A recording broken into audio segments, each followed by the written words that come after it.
राबड़ी जी अपनी बहन को राजपूत कह के साधु यादव ने अपनी माँ को गाली दिया है। जो आदमी गुस्सा में सत्ता से अलग होने के बाद अपनी माँ को अगर गलत शब्द बोल सकता है, अपनी माँ पर गलत आरोप लगा सकता है, उसके विषय में कुछ बोलना कहीं से भी उचित नहीं है।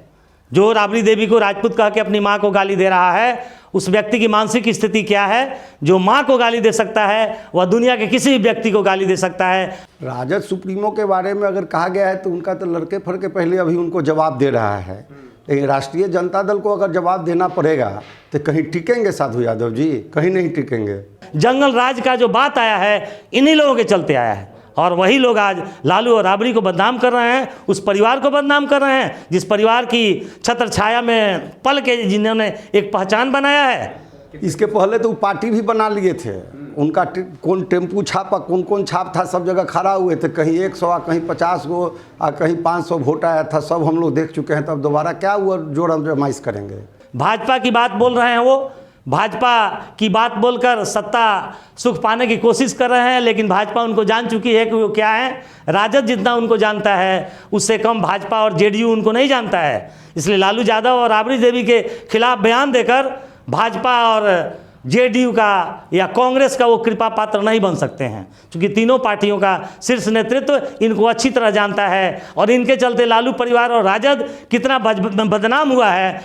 लालू यादव थे कि उनको एमएलसी चाहे वो विधायक या एमपी बने, लालू यादव से कटे तो कहाँ है? कहीं हाशिए पर भी दिखाई नहीं दे रहे हैं।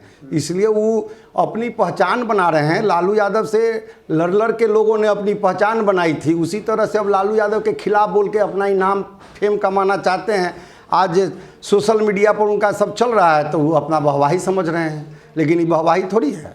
पारिवारिक रिश्ते जन्म से बनते हैं और मृत्यु के बाद समाप्त होते हैं, ये रिश्ते हमेशा रहते हैं। लेकिन साधु यादव जैसे लोगों के लिए पारिवारिक रिश्ते कोई मतलब नहीं रखते हैं, उनके लिए राजनीतिक रिश्ते और राजनीतिक सुख ही सब कुछ है। थोड़ा उनका मानसिक संतुलन खराब हो गया है, इसलिए इस टाइप की बात कर रहे हैं। उनका पारिवारिक रहा है, उस परिवार से उनका संबंध रहा है। अगर उनको नहीं पूछा गया है तो उनको अपनी बात को गिरबान में झाँपना चाहिए था कि भाई हमको काहे नहीं पूछा गया, हमको क्यों नहीं पूछा गया शादी में। लेकिन ये अनर्गल बयानबाजी कर रहे हैं तो इस पर कुछ टिप्पणी करना या कुछ उस पर बोलना भी फालतू होगा। जो भी उनकी भाषा को सुन रहा है सब कोई उनको मानसिक बता रहा है, तो मानसिक से किसी अच्छे भाषा की उम्मीद नहीं की जा सकती। आज साधु यादव को अगर 1% भी लोग अगर जानते हैं तो लालू यादव के नाम से जानते हैं, राबड़ी देवी के भाई है इसके नाम से जानते हैं।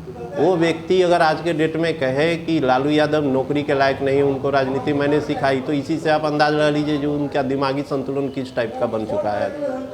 वो सस्ती लोकप्रियता मतलब विलुप्त हो रहे हैं, तो उसी विलुप्तता को बचाने के लिए वो कुछ भी अनाप शनाप बक रहे हैं, ताकि मीडिया के थ्रू इसका जितना प्रचार हो मुझे लोग पहचाने कि मैं अभी जिंदा हूँ।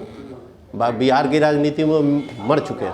जो माँ को नहीं छोड़ रहा है वो अपनी बहन को, जीजा को या भांजा को या भगिना को या जाति के और लोगों को क्या छोड़ेगा?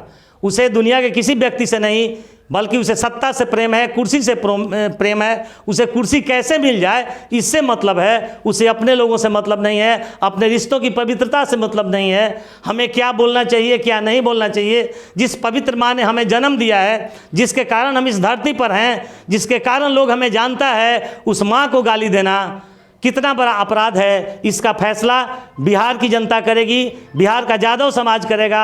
यादवों को उकसाने का काम जो साधु यादव कर रहे हैं, उनके उकसाव में यादव नहीं आने को हैं। वो देख चुके हैं कि कितना यादव उनको चाहता है, और अलग चुनाव लड़के भी, वो तो छपरा से राबड़ी जी के भी खिलाफ चुनाव लड़ने वाले थे, लेकिन उनको अपने स्थिति का एहसास हो गया, जिसके बाद उन्होंने छपरा से राबड़ी जी के अगेंस्ट में नॉमिनेशन नहीं किया।